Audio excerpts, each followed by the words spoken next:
Estamos no bairro da Aclimação, região central de São Paulo.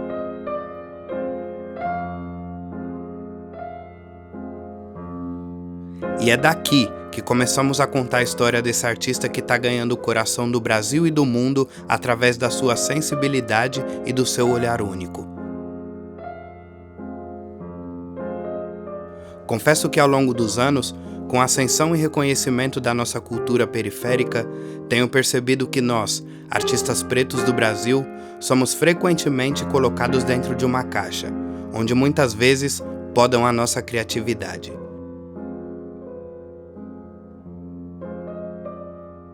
E foi com esse gênio, que eu tenho orgulhosamente como amigo há mais de 12 anos, que eu aprendi que quem decide sobre a nossa arte somos nós. Não devemos nos adaptar para caber em caixas que muitas vezes foram criadas por pessoas que não entendem a nossa cultura ou a nossa vivência. Nascido na cidade de São Paulo, meu mano é designer, fotógrafo e artista plástico. Unindo o digital com o analógico, ele traduz a riqueza de suas influências e a sua experiência em ser mais um favela made brasileiro em obras que hoje já estão espalhadas em 6 dos 7 continentes presentes na nossa geografia. Da quebrada de São Paulo, chegou em países como... Posso começar? Pra você tem uma surpresa. Vamos lá. África do Sul, Japão, Canadá, Estados Unidos, Austrália, Suíça, Dinamarca, Suécia, Alemanha, Bélgica, França, Inglaterra, Chile, Argentina e, é claro, por todo o Brasil. É com muita honra que recebemos no Favela Made meu mano Gabriel Ribeiro.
Salve, salve, meu povo!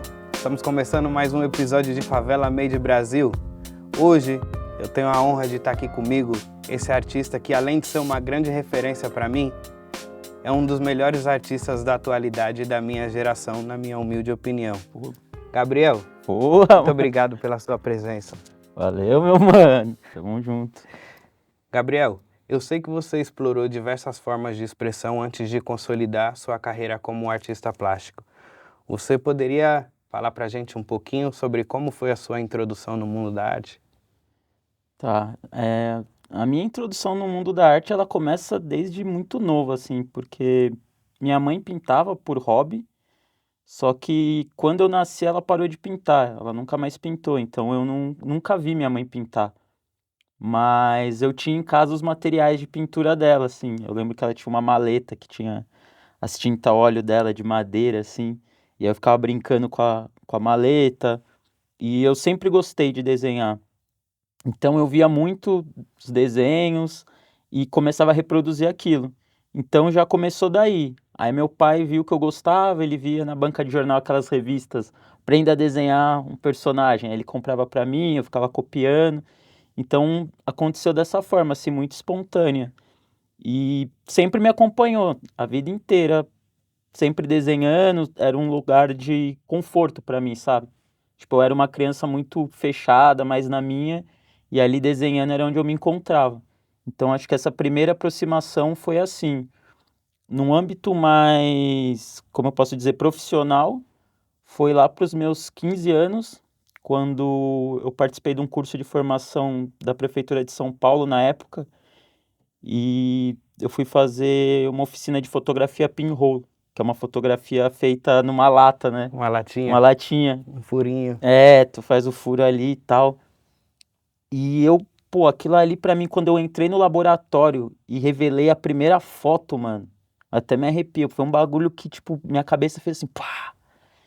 E aí nessa oficina eu peguei esse amor pelo laboratório, tá ligado? E é ali que eu comecei as minhas primeiras montagens, porque a minha pira era pegar a foto da galera e começar a fazer montagens no ampliador. Então eu ficava horas no laboratório. Eu lembro que a educadora lá na época, a Cíntia, ela falava: Menino, você precisa sair daí de dentro, é química essa porra. Eu ficava lá, mano. E aí. E a minha outra pira também era ficar inventando latinhas diferentes, mano. Então isso daí me abriu umas portas em que esse pessoal era de uma ONG, que era a Imagem Mágica, eles me viram ali e falaram: pô, esse menino tem um olhar diferente, assim, artisticamente. E aí eles me levaram para fazer um curso profissionalizante de fotografia analógica na época. E aí depois eu continuei trabalhando com eles lá na ONG, assim, como assistente fotográfico, ministrando algumas outras oficinas. Então a minha porta de entrada foi essa. É muito louco que você não viu a sua mãe pintando, Não vi, mano. mas isso de certa forma, te influenciou bastante. Muito. Muito que eu acho que também minha mãe não. Por mais que ela tivesse uma relação de, por exemplo, meus pais se separaram e minha mãe, pô, criando dois filhos homens na quebrada, né, ter aquela preocupação, minha mãe sempre tinha de não deixar muito o meu irmão sem fazer nada. O desenho pra ela também era um local que ela via que eu tava seguro, saca? Uhum. Então, tava ali desenhando, fazendo minhas paradinhas, então era de certa forma também um lugar tranquilo pra se deixar uma criança, sabe? Ela fomentava isso. Fomentava, ela não podava, tá ligado? Uhum. Tipo, ah, não, para de desenhar, vai fazer isso. É, até ver isso como uma profissão foi um pouco diferente, né? Porque a gente sabe, quando você vem de quebrada, essas não são profissões possíveis, né? Então eu fui trabalhar com a fotografia. Aí depois desse período com a fotografia, eu fui trabalhar com animação. Eram sempre coisas muito distantes da minha origem, assim. Eu lembro que minha avó tinha um salão de cabeleireiro. Ela nunca sabia explicar o que eu trabalhava, tá ligado? Então, elas não entendiam muito bem essa parada, mas ela sempre incentivou, tá ligado? Talvez seja, não era tão presente isso Nada, mano. na nossa vida, na nossa família, os, né, Não, antepassados. não. Profissão é médico, advogado, trabalhar com audiovisual, trabalhar com animação, trabalhar com. A única felicidade deles é que nesse período eu trabalhava na TV Cultura. Então era um rolê, pô, trabalha numa televisão, então isso era Legal, uma né? parada Tá legal, na tá TV. na TV, mas até aí entender o que se fazia, o que que era, é outra coisa. Eu entendo que na minha família também foi a mesma coisa. Porém, todo mundo da minha família sempre fomentou, porque teve um momento que eles perceberam que eu tinha um olhar para isso e que, né, o meu foco, a minha determinação para aquilo era algo que eu colocava muita energia, então eles perceberam que eu gostava e fomentava isso de um modo muito natural, porque também eu na minha família não tem muitos artistas, Uhum. eu acho que eu só conheço um. Mas é muito louco ver que mesmo com essas pequenas referências que pra gente são referências gigantes, né? O simples fato de você ser fomentado a fazer aquilo, a desenhar.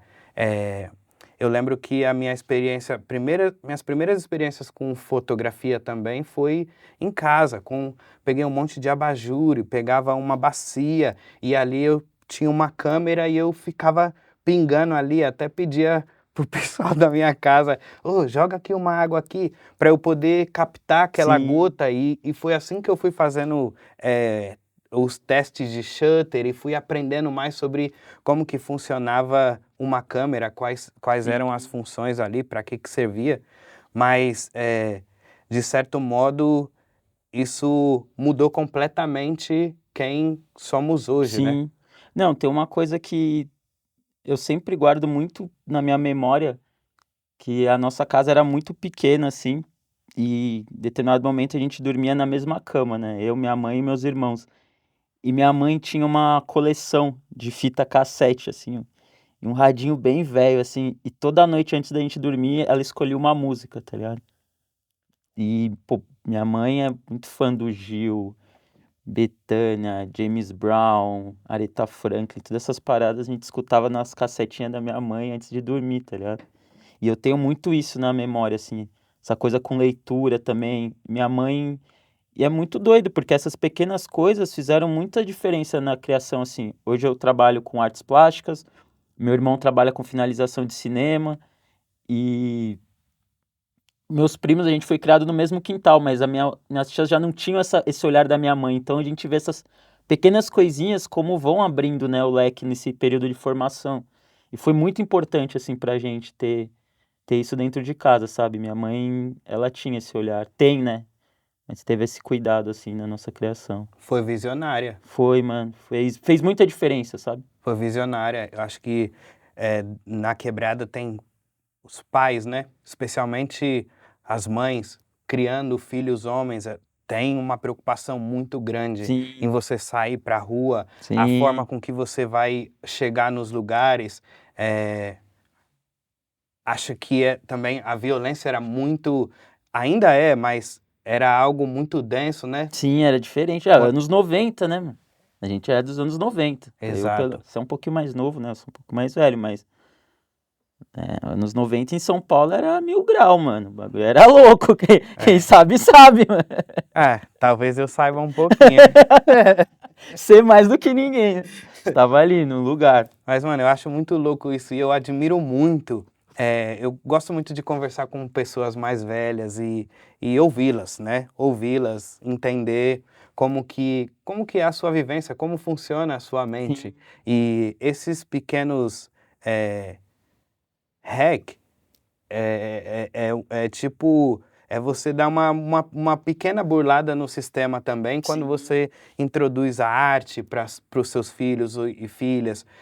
Você tem essa prioridade em apresentar uma música boa. Isso é muito bonito dela tocar música toda noite sim. e não é qualquer música, vamos É, se dizer, né? é, Tocando só não.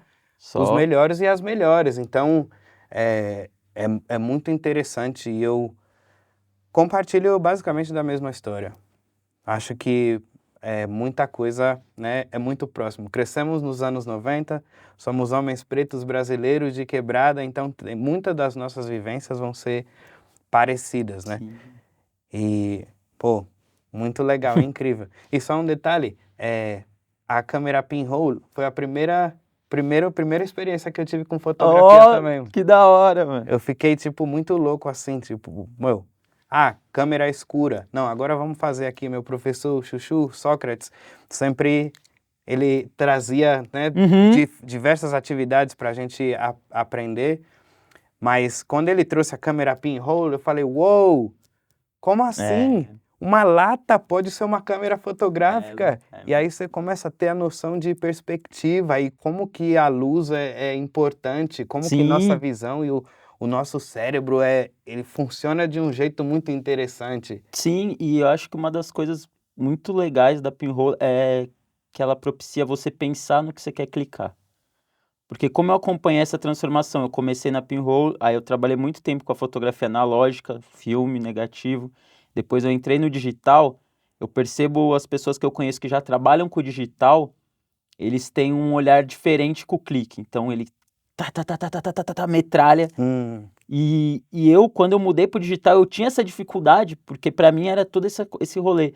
Começou na Pinhole, depois, puto, o negativo é caro, como você vai fotometrar isso, como que você vai ter esse esmero com a construção do quadro. E isso, mano, é uma bagagem animal. Eu acho que, pô, Chuchu é mestre mesmo. Trazer essa base é muito importante, assim. Muda muito, mano. Total. E isso que você falou é muito interessante, porque eu não fotografei muito analógico. Também não tive a possibilidade de filmar com câmera analógica. Então é Uhum. um skill que eu não domino. Eu domino Sim. câmera digital, eu domino a cinematografia digital, a fotografia digital.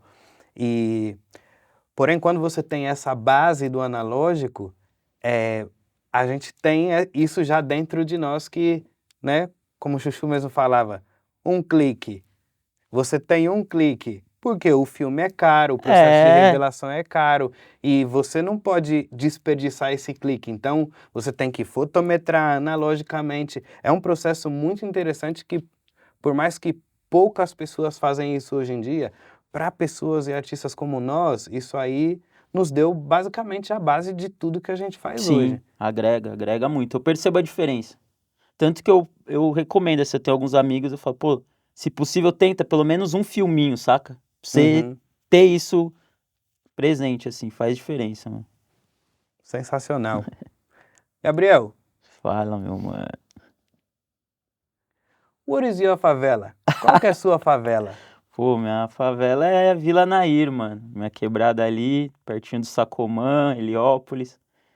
Cresci lá, mano. Vivi lá muitos Vila anos da Nair. minha vida, é. Salve, salve, Vila Nair. Vila Muito Nair, amor. mano. Vila Nair pro mundão. E como é que foi crescer lá no Vila Nair, nos anos 90? Cara, minha família realmente mudou pra lá quando era tudo mato, tá ligado? E minha avó, ela era transista, então todo mundo conhecia a Dona Conceição lá. Você perguntar da Dona Conceição, todo mundo conhece ela. E quando meus pais se separaram, eu fui morar com a minha avó lá. E eu brinco muito que eu tive uma infância do interior em São Paulo, assim, porque a casa que eu cresci tinha, por exemplo, galinheiro, mano, tinha árvores frutíferas, tinha hortas ali. Então essa minha primeira infância foi muito assim, mano. Eu lembro, acordava de manhã, minha avó fazia gemada de ovo de pata, mano. Tá ligado? Pegar minha avó matando a galinha pra cozinhar, tal, que a minha avó é do interior, então tive essa infância assim, sabe? E ali, mano, eu acompanhei muito. Era um lugar que as pessoas moravam há muito tempo, então todo mundo se conhecia. Só que aí, anos 90, né, mano, as coisas foram mudando. Aí você vê, por exemplo, a violência aumentar, você vê chegar, por exemplo, as drogas um pouco mais forte, porque ali era aquele bairro dos malandro velho, né, mano? Dos malandros que tinha um pouco de respeito ali. é, Pô, eu lembro minha avó, por exemplo, trançava o cabelo do traficante ali do bairro, mas, pô, ele pedia a benção pra minha avó, tá ligado? Então, É muito louco é isso. muito louco a malandragem antiga, tá ligado? É, Ô, tia, licença aí, tia, pá, malandro, mano. é incrível ver o quanto conectado é nossa história, mesmo em corpos diferentes, em lugares diferentes da cidade. E aí, crescendo nesse meio, tinha muito essa coisa da minha mãe, né?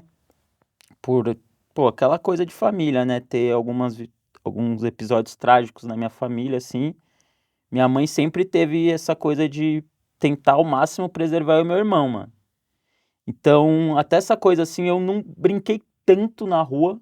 Brinquei na rua, mas eu tinha pelo menos minha rua em casa, porque eu Uhum. tinha todos os meus primos, a gente tinha vários primos da mesma idade, e tinha essa casa que era um terreno legal, assim, que possibilitava as crianças brincarem. Então, eu comecei a ir pra rua mais tarde, assim, uns 13, 14, assim. E aí é aquela coisa de quebrada, né, mano? A rua de cima contra a rua de baixo, pipa, enfim. E só que aí a adolescência já foi meio que isso, minha mãe tirando a gente de lá, colocando a gente onde dava pra fazer um curso, uma parada. E é isso, aí eu comecei a trabalhar já com a fotografia muito cedo, e aí eu já saía muito, né? Então eu Uhum. não vivi tanto essa adolescência intrínseca ali na quebrada, mano. Era mais. No final, pra mim, virou meio que um lugar de pouso, tá ligado? E ficar uns períodos, aí você tromba um camarada, troca uma ideia, vê ali o que tá acontecendo, tal. Quando voltava do trampo, depois do curso, da faculdade ali, aí você vai. Eu fui mais acompanhando um pouco de estar fora e vendo essa mudança, sabe? Aí você já vê um monte de rosto novo, aí Uhum. você já vê a violência de outras formas. Mas ali a Vila Nair pô, tem aquele rolê da quebrada, que tem todos os seus problemas, mas tem aquelas coisas boas, né, mano? Que Sim, só quem é da quebrada sabe, né, é mano? exatamente. Aquele bagulho, pô, eu lembro uma parada muito foda, assim. Às vezes eu não tinha dinheiro, mano, pra ir pro curso, pra ir pra escola. Aí tinha a melhor amiga da minha avó, morava na rua de cima, minha avó ia lá, pedia um dinheiro emprestado. Pô, preciso comprar um bagulho, depois eu pago pra você, mano.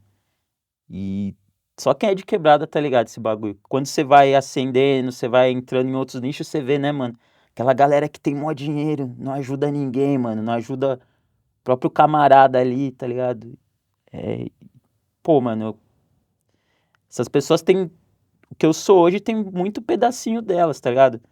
A minha vizinha de baixo, a Mota, a Tunique, as duas faleceram, assim, que eram bem amigas da minha avó, da minha mãe. Pô, eu lembro várias vezes, tá na dificuldade, elas ajudar nós, tá ligado? Comunidade, né, mano? Comunidade, mano. Lá você aprende, tá ligado? Comunidade. Real. Eu percebi, agora com essa experiência de morar fora do Brasil e, né, agora estando um pouco mais de tempo no Brasil também, mas passei um longo período fora da nossa Uhum. cultura brasileira e eu aprendi, mano, que pelo fato da gente ter crescido na quebrada, o nosso, o nosso lado humano é muito desenvolvido e evoluído, mano.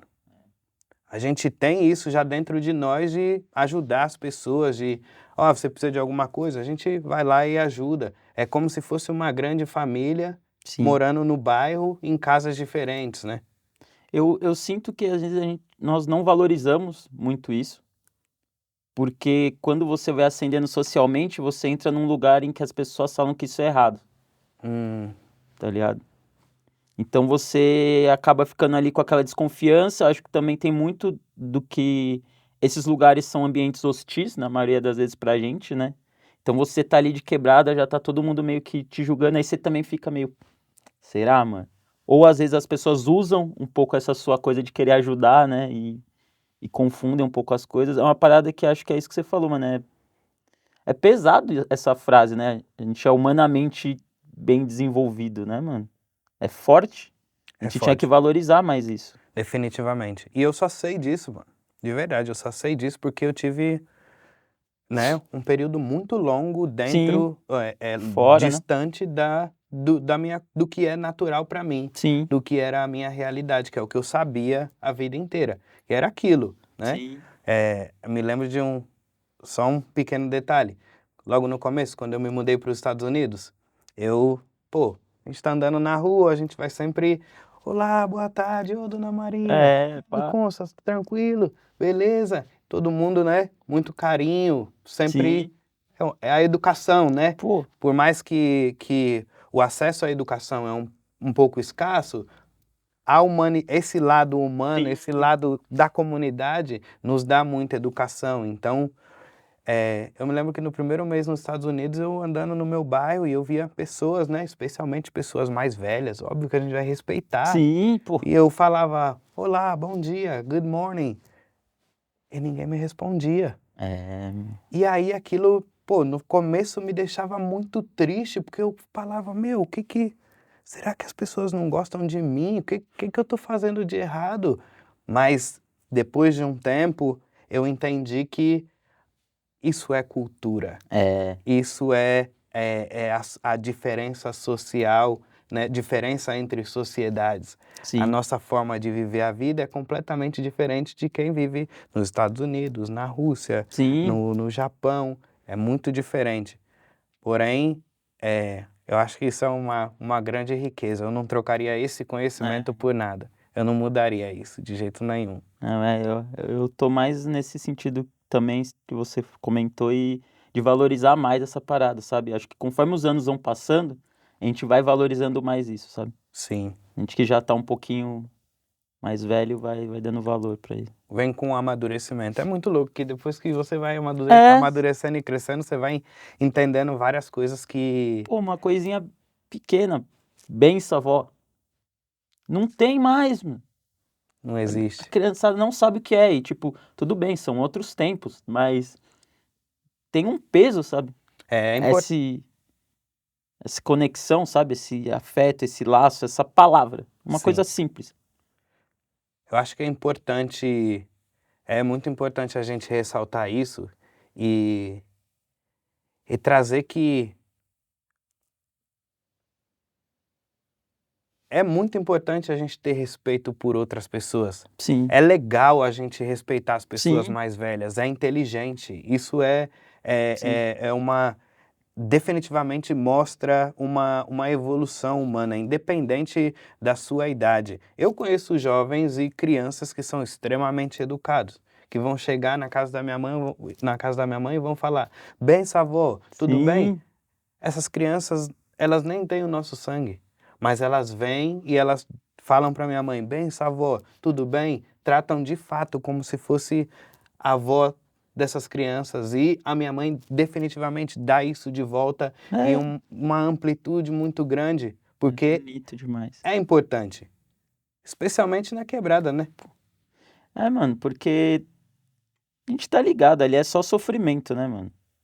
Eu sempre brinco assim que às vezes quando eu volto assim, parece que eu tô no episódio da Atena, tá ligado? Sim. Tipo, aí minha mãe. E é foda, porque a pessoa tá ali na naturalidade. Aí minha mãe, não, porque o filho de fulano foi preso, fulano ali tomou 2 facadas. E aí quando você tá ali, mano, como eu já saí faz um tempo, aí muda um pouco a chavinha, né? Eu falo, caramba, mano, que doideira, né, pai? Me identifico, É, tá ligado? me identifico. É isso, às vezes eu também escuto, né? E eu não quero ser diferente de ninguém, eu Não, quero muito entender aquilo ali, mas de fato, tem momentos que eu falo: galera, eu acho que isso é um pouco pesado pra mim agora. Não, e por isso que eu falo que tem esses momentos de afeto assim, a gente tem que valorizar um pouco, porque mano, essa galera tá exposta a todo momento, tá ligado? Eu não tô mais tão exposto a isso. Eu sofro outros tipos de violência, tá ligado? Uhum. Mas lá não, eles estão do lado, pô, ali na rua de baixo teve um tiroteio. Pô, ali mataram o cara não sei o que lá. Tipo, E aí é isso, eu mano. pergunto, né? Eu sou muito grato e fico muito feliz de estar com você hoje, conversando e trocando essa experiência e conhecendo muito mais do seu trabalho e conhecendo muito mais de você e da sua vida pessoal.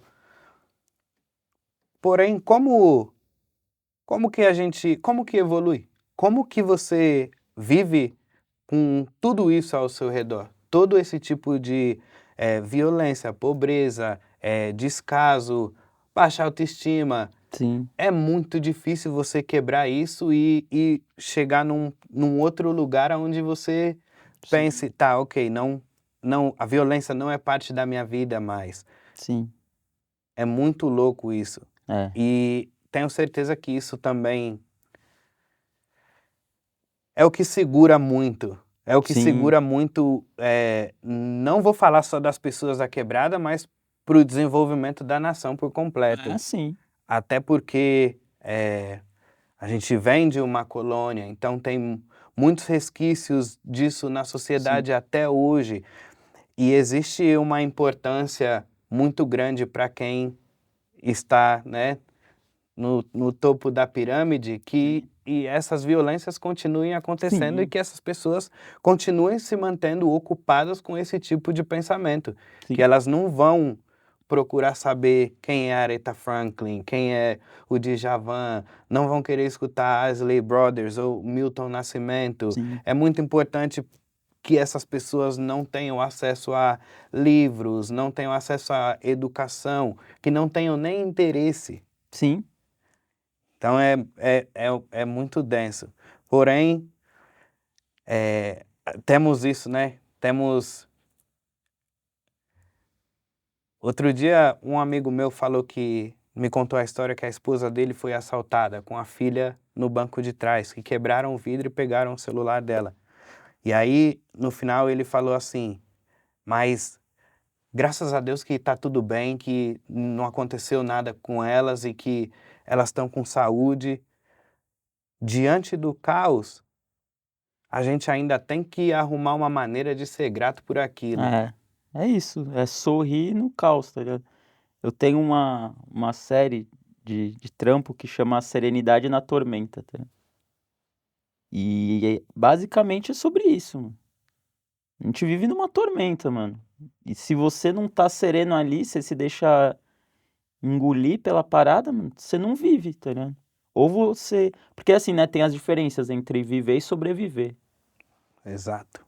Quando você desperta e começa a entender essa parada, aí as coisas mudam de figura. Então é difícil, mano. Então você tem que se manter ali, tentar viver, não só Exato. sobreviver. É importante você saber essa diferença, né? Sim, O que também é muito difícil, porque se você está cercado de tanta coisa negativa, tanta coisa que Sim. não te induz a fazer uma coisa positiva, que nem te deixa confortável para você ir buscar uma melhora, como você falou, você volta e você se sente um ET, porque você é muito diferente agora Sim. quando você volta na sua quebrada. Você é um artista plástico. As pessoas que cresceram com você, nem todas essas pessoas têm esse mesmo direcionamento na Sim. vida. Então, a sua conversa vai ser completamente diferente.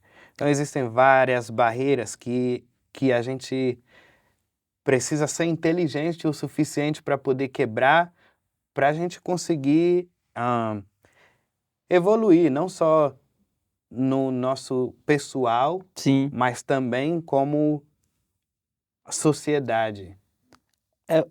Quando você falou essa palavra das barreiras, vem muito uma coisa que eu estava pensando um tempo atrás, que isso também é uma parada, que a gente é muito condicionado a essa coisa, vamos quebrar as barreiras. Mas tem barreiras que não é possível quebrar. Então, hoje em dia eu penso mais numa coisa relacionada a uma construção de uma ponte. E a gente vai construir a ponte por cima da barreira, porque a barreira tá aqui, tá ligado? A barreira não tem como quebrar, saca? Então, hoje em dia, eu tenho uma mentalidade mais de construir pontes, que nem, pô, a gente se conhece, a gente foi conhecendo outra pessoa e tal, tal, tal. A gente foi construindo uma ponte, tirou a gente. A barreira tá aqui, mano. A nossa ponte é mais alta. Porque a barreira vai estar ali, mano. E ela é realmente intransponível, tá ligado? O que a gente é, às vezes, condicionado por raivas, por decepções, por traumas, a tentar ir de encontro com essa barreira, mano. E a gente fica batendo nela e ela não vai cair, tá ligado? Não vai, mano. Então a parada é construir as pontes. Essa foi foda, hein? É, amigo. Muito obrigado, muito Pô, obrigado. E muitas vezes a gente não, né, isso é definitivamente eu não tinha pensado por esse lado. mano. Apesar de ter construído pontes e pulado algumas barreiras, eu nunca tinha pensado dessa forma. É. Real. Porque a gente vive num rolê que até induz você a tentar quebrar a barreira. Mas tem barreira que não dá real, mano. Quando você se desarma dessa tentativa ali de ficar.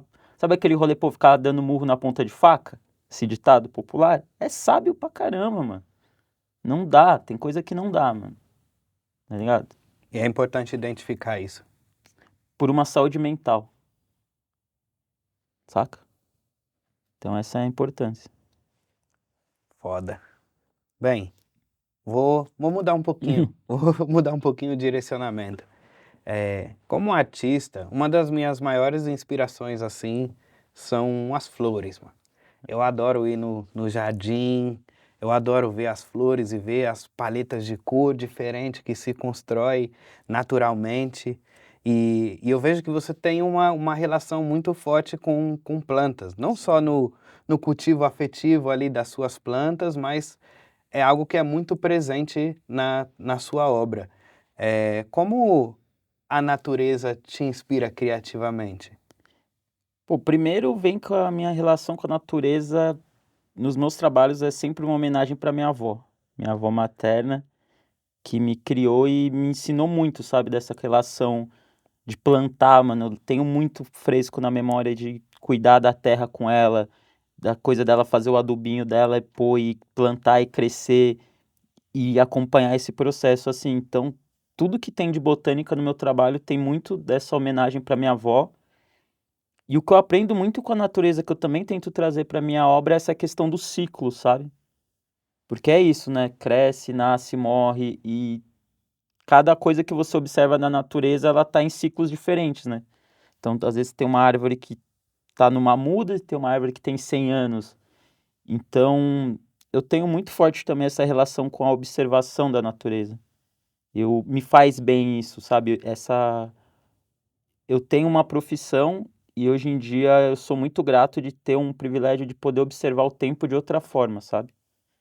Então, eu tô ali no meu ateliê, eu consigo acompanhar uma folha nova que nasce na minha planta, tá ligado? Eu sei que muitas pessoas não têm esse tempo de fazer esse tipo de coisa, então eu valorizo isso, sabe? Então isso me inspira demais. Também, muitas vezes, a sensibilidade de entender o quão importante é aquilo, né? Sim, mas é. Mas aí eu acho que para mim passa nisso, na coisa do tempo, assim. Sei que você também tem uma relação aí com as curas, né? E É, as medicinas das sim. plantas. Pode falar um pouquinho sobre isso pra gente?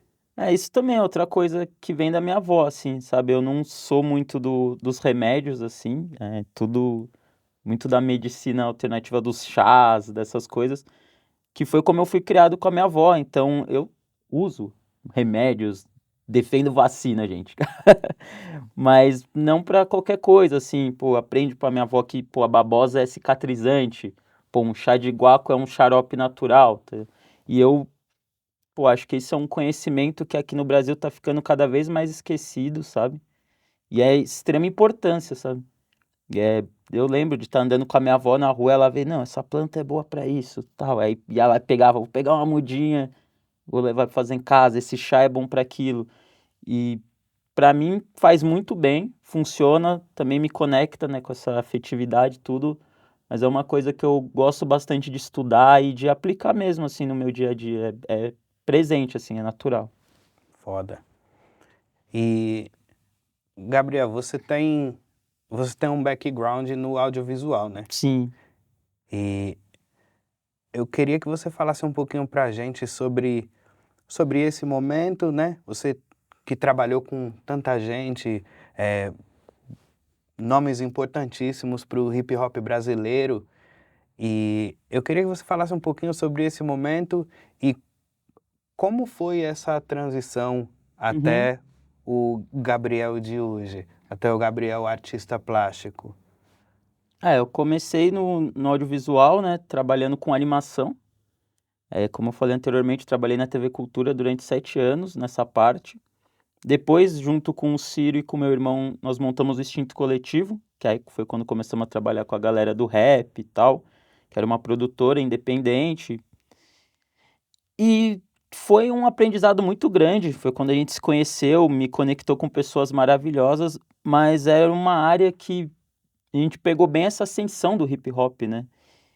E as pessoas não tinham muito um costume de valorizar as pessoas que estavam com elas desde o começo. Então, a minha relação com o audiovisual no final foi ficando bem desgastada, porque infelizmente é uma área que eu percebo que as pessoas não respeitam muito os profissionais, sabe? Acho que isso tem em todas as áreas, muito também por esse background cultural, essa coisa de exploração e tal, mas é uma área bem difícil assim.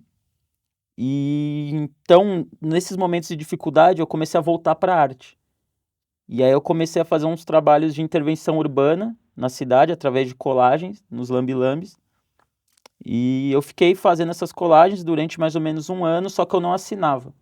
Fazia mais por uma coisa mental mesmo, de fazer e voltar. Porque eu sempre tive essa ligação com a rua, né? Seja andando de skate, seja com essa coisa do hip hop ali sempre presente, nos shows, tudo. E aí, na época, tinha um casal de amigos e ele comentou com uma amiga que é artista plástica, que é a Estela Miazzi, e falou, pô, ela tinha um coletivo de artistas. E aí ele comentou, pô, o Gabs é artista também. Ela falou, o Gabs? O Gabs trabalha com vídeo, como assim? Ele falou, pô, você já viu espalhados por São Paulo uns cartazes assim? Ela falou, já. É do Gabs, ela, mentira. Aí me colocou em contato com ela, aí eu fui participar de uma feira de arte impressa, que vende uns posters. E aí comecei a fazer uma feira atrás da outra, as pessoas foram vendo, até que aconteceu um episódio que foi meio que um ponto de virada, assim, que numa dessas feiras tinha uma caixa com vários prints, assim, e aí um rapaz falou, mano, de quem é esse trabalho? Eu falei, qual? Tem vários aí. Ele falou, esse aqui. Aí eu falei, esse é meu.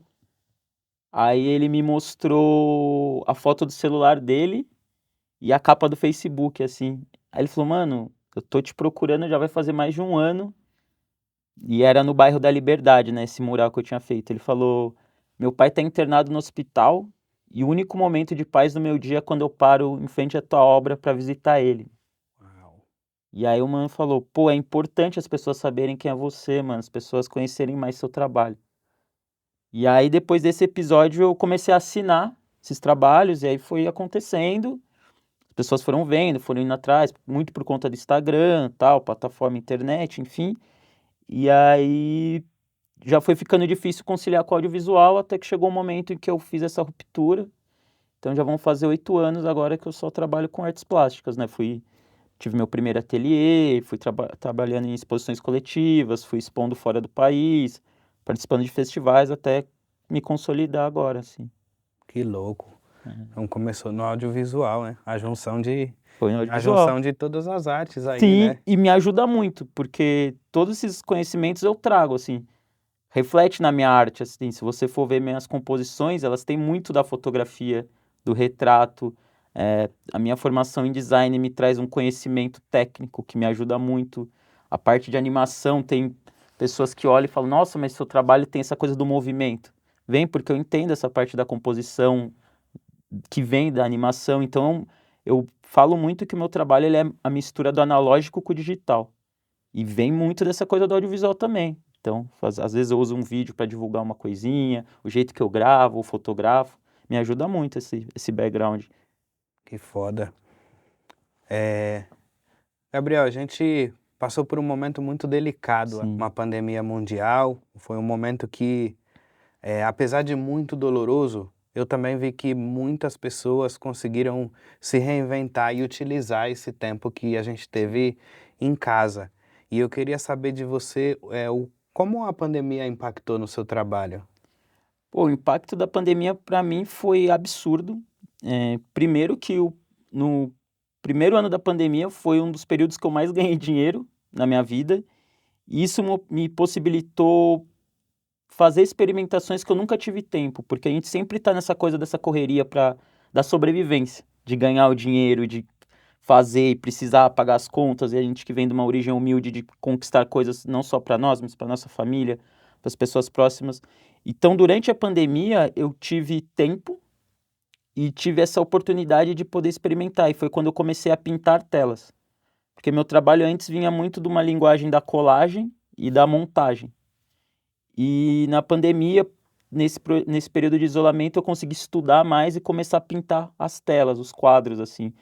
O que mudou muito meu público, Não mudou muito. pintava antes? Não pinta... Eu pintava, mas eu tinha também muito uma vergonha, sabe? Hum, Aquela síndrome do impostor, que ainda assombra um pouco, mas eu falava, mano, porque como a minha formação é no design, eu particularmente tenho uma coisa de que a academia não legitimava o que eu fazia, tá? Eu não sou artista porque eu não fiz faculdade de artes, eh, eu como eu vou falar que eu sou artista plástico, sendo que eu não pinto a óleo? Tem aquela coisa que eu te falei das barreiras, são uhum. barreiras que eu não vou, nesse momento da minha vida, fazer uma faculdade de arte, então eu não sou artista. Então, essa linha é tênue. E na pandemia eu tive esse impulso e comecei a pintar, e foi acontecendo também uma coisa de eu pintar e vender, pintar e vender, pintar e vender, e, enfim, mudou muito para mim. A pandemia teve essa importância, né? Profissionalmente foi muito rica, assim, sabe? Deu um salto grande no meu trabalho. É muito louco que é isso, né? Mais uma vez a gente se reinventando no meio Sim, no meio de um caos e algo, né, muito negativo, delicado e profundo acontecendo, a gente ainda é a nossa sabedoria de quebrada lá de trás, de aproveitar o que a gente tem, independente do que seja da melhor forma possível. é isso. Porque é isso, basicamente eu acho que uma das coisas que falta muito para nós é tempo. A gente não tem tempo, mano, e como você gere seu tempo. Então a pandemia, às vezes, tinha tempos que eram, entre aspas, distrações que tu não tinha mais. Então, também você vê, eu tive amigos que ficaram com sérios problemas mentais de ter esse tempo, mano. De minha vida era o trabalho, e agora o que que eu faço com esse tempo que eu tô aqui, saca? Não estava Não acostumado, estava né? acostumado. Então, eu tive perdas horríveis, perdi familiares na pandemia, tudo, mas nesse sentido, pra mim, a arte entrou muito no lugar que é o que eu vejo ela, que é a cura, saca? Sim. Então, eu me apeguei nesse lugar da arte como cura e só fui embora, mano. É o ombro, né? Eu acho muito interessante que você fala dessas barreiras e eu tenho a pequena impressão Não tenha pequena impressão, não. Tenho certeza absoluta que na maioria das vezes essas barreiras são impostas por, óbvio, antes de mais nada, uma camada social, Sim, porém, elas estão internamente dentro é, da nossa cabeça, né? é, total, mano. Eu acho que isso faz muita diferença e principalmente numa visão masculina, preta de quebrada, mano. Nós não somos ensinados a lidar com as emoções, saca? Então, quando cada vez mais que eu fui aprofundando nos meus tratamentos terapêuticos e levando coisas para terapia e falando sobre meus processos, essas coisas todas, isso mudou muito também a forma que a gente vai lidando com as coisas, tá ligado? Porque isso que você falou da gente transformar, muitas vezes na quebrada a gente transforma por essa coisa de sobrevivência, mano. Uhum. E você ficar só sobrevivendo, lá na frente te cobra um preço muito alto, mano. Porque não necessariamente você resolveu aquilo, você só passou por aquilo. Então tem coisas que precisam ser resolvidas, não só transpassadas, tá ligado? Então a pandemia também pra mim culminou muito nisso, sabe? De aprofundar ainda mais os meus processos terapêuticos que eu já estava há alguns anos fazendo e entender melhor como isso estava funcionando e reverberando ali. Total. Eu acho que é importante a gente ter se dedicar o tempo a nos conhecer, a saber quem nós somos e eu acho que esse é o momento que, né, a gente viveu o momento pré-tecnologia, pré-internet, durante, né, e estamos nesse momento agora, então definitivamente é um momento onde precisamos mesmo ter a atenção e dar atenção aos cuidados necessários para que a gente se conheça e entender as nossas emoções, não só Sim. colocar um band-aid, porque É, no final das contas não vai curar, né? E se não cura, isso piora. exatamente. É exatamente essa fita. Ó, Gabriel, é, um dos meus sonhos é ir no Japão. Sim. Gabriel, um dos meus sonhos é ir no Japão. Tenho amigos japoneses, japonesas, tenho, tenho uns amigos que são muito foda, que eu vejo eles e eu falo, uau, que é uma galera preta assim, que já morou no Japão, inclusive fala japonês. Louco. Então é uma coisa muito legal que eu falo, uau, que legal. Quando eu aprendi a falar onakasuita, eu fiquei feliz demais, que é estou com fome em japonês. Sou taurino, né? Bom, eu fiquei feliz demais e, o motivo pelo qual eu toquei nesse assunto é que eu vejo que existe uma referência, uma influência asiática muito grande no seu trabalho, Uhum. né? E, e eu imagino que, de certo modo, você provavelmente deve ser muito questionado sobre essa relação. Sim. E como você se sente sobre isso? Cara, algo pra mim que essa relação ela surgiu de uma forma muito espontânea, que ela vem desde muito cedo, né? Desde criança, assim, basicamente eu sempre gostei. Eu brinco com as pessoas, meu filme preferido é Totoro, do estúdio Ghibli, tá ligado? Eu via no VHS. Meu pai gostava do Ultra Seven, que é um super-herói japonês ali. Então, essa construção minha vem daí. Então, esse questionamento não me pega mais. O que me pega é as pessoas me definirem só por isso, saca? Como se isso fosse uma régua do meu trabalho, não querer entender a minha pesquisa, não querer entender todas as camadas que tem por trás disso. Isso é só uma parte, tá ligado? Tem muitas outras coisas por detrás na minha pesquisa, tem outras coisas que me motivam. Mas eu acho que isso é uma coisa muito aqui do Brasil, sabe? Uhum. Quando eu vou expor em outros países, assim, eles questionam isso muito menos. E isso é uma coisa que me pega numa questão que ninguém pergunta para um artista branco por que ele pinta aquilo, saca? Um artista branco que só pinta pessoas pretas vai passar batido esse questionamento, sabe?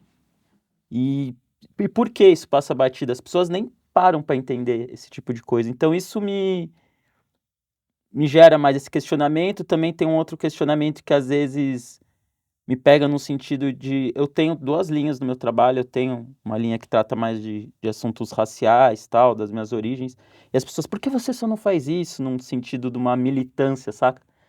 E aí eu penso muito que eu falo... Eu ficava também às vezes me questionando, né, porque eu tenho outros amigos que entendem essa importância e fazem a arte nesse sentido, e eu acho muito importante. Mas eu comecei a eu me sentia menos, saca? Eu falo: "Mano, eu preciso amplificar isso". Até que eu entendi que falei: "Mano, a minha maior militância é pintar o que eu pinto, mano, não o que eles querem que eu pinte", tá. Então eu levo mais pra esse lado. Sensacional, e eu acho que isso aí fica de lição, né? Acho que fica de lição para todo mundo, né? Na verdade, nós somos questionados, né? Sim, Somos os únicos que são questionados é. por estar naquele momento, naquela posição, por estar fazendo o que a gente É, faz. porque você tá num lugar que eles não querem que você esteja. E de certo modo, a gente, se estiver naquele lugar, temos que estar dentro de uma caixa. Exato. Onde eles te permitem estar. Isso pra mim é o mais chocante, quando eles vêm eu pintando... Por exemplo, eu tive uma oportunidade em que eu fiz um trabalho que tinham vários artistas descendentes de japonês, e eu era o único que não era, e era um almoço com o cônsul do Japão, aqui em São Paulo. Uau! E aí, quando todo mundo foi explicar de onde tinha feito a tua arte, tal, tal, tal, e aí eu expliquei a minha inspiração, era inspirado num artista que chama Ogata Korin. E aí depois o cônsul veio falar comigo e falou: "Mano, como você conhece o Ogata Korin? Tem muitas pessoas no Japão que não conhecem o Ogata Korin". Tipo, eu ouvi isso do cônsul do Japão. O cara não queria saber o porquê eu pintava aquilo, ele ficou fascinado de eu conhecer um artista que as pessoas não conheciam. Pô, eu fiquei feliz pra caramba, falei: "Pô, que legal". O cara em nenhum momento quis saber se você é negro e não, e conhece o... Cara, ninguém no Japão não conhecem direito esse cara. É a arte, É né? arte, sabe. Então, são essas caixas que você falou, isso me incomoda. Então, é aquela coisa, mais uma vez, das pontes, saca. Sim. Mais uma vez, que fique de lição. Você é um artista que eu admiro demais, é uma pessoa que eu admiro demais e eu acho que a forma com que você pensa é uma parada muito progressista. Progressista é político, né? É meio político, mas Como é que tudo eu é falo isso em político, né, português? mano, mas viver é político, Como pô. é que eu falo isso? Não, é futurista. Ah, pode ser, Futurista, pode isso, ser. futurista, porque a gente não precisa estar dentro de uma caixinha para fazer arte. O artista ele não precisa explicar a sua obra de jeito Sim, nenhum. A obra é feita para você para você senti-la, não para você entendê-la. Cada um vai ter o seu entendimento é. da obra. Eu lembro, eu fiz uma obra quando teve aquela chacina no Rio de Janeiro, que balearam a menina grávida, e eu fiz uma obra que é super forte, que eu acordei com essa angústia, eu fiz, tal, e a obra é um homem negro com o corpo cheio de balas num mar de sangue, assim, só que eu tenho uma poética de traduzir as coisas. Eu recebi uma mensagem de uma cliente que queria que eu fizesse um quadro dessa obra para pôr na sala dela. E aí eu falei que essa obra não estava à venda, saca? Então, Profundo, é você tá profundo. me entendendo? Eu tô rindo de nervoso, tá ligado? Aposto que era uma pessoa branca. É, mas eu não fui explicar pra ela o porquê que essa obra não estava à venda, porque ela não entendeu, entendeu? Não precisa Não precisa. também. Acho que é Então é até isso. desgastante, é doloroso você ter que explicar algo como isso. Mas, ei, sensacional. Da hora, mano. Meu povo, estamos chegando ao fim desse episódio. Mas, antes de ir embora, eu quero fazer uma última pergunta para você. Ixi, lá vem, vamos lá, vamos lá.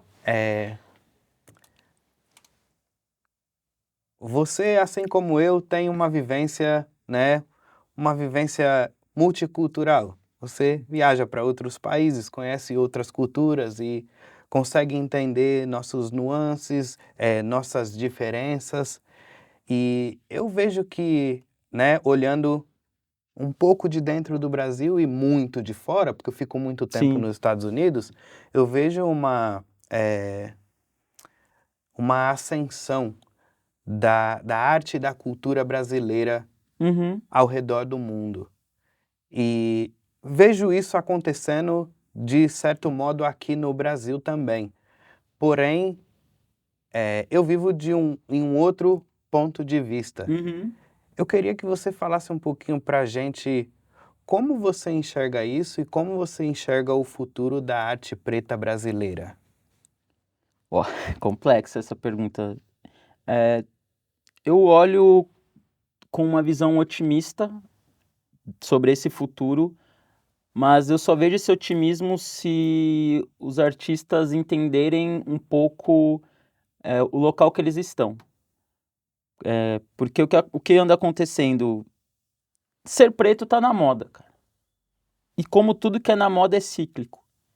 E a questão é, o que você vai fazer com essa oportunidade? Então, falando uma visão particular do mercado de arte, as galerias estão vendo os artistas pretos e pretas como produtos rentáveis nesse determinado momento. Então, eles estão colocando os artistas pretos em uma caixa. O que eu vejo é que os artistas pretos têm como missão, assim, ficar muito atento a isso e entender que às vezes a gente está nesse lugar porque os donos do game permitiram a gente estar. São pessoas brancas, o mercado de arte é branco. Então, acho que o que nós temos que aproveitar agora é fomentar essa estrutura do mercado, não só se acomodar com uma ascensão. Isso é algo que eu vejo de uma forma muito perigosa, sabe? E então eu acho que aproveitar esse momento favorável para criarmos bases. Eu tenho muito essa coisa de tentar fazer arte acessível. Eu sou um artista que eu me mantive independente e não fechei com nenhuma galeria por conta disso. Porque a gente também tem que ensinar o nosso povo a consumir arte, sabe?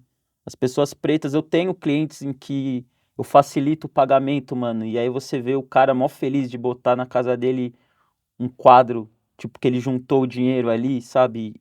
E aí quando ele vai ver, ele entende a diferença entre comprar um printzinho e comprar uma tela, e isso é uma construção, saca?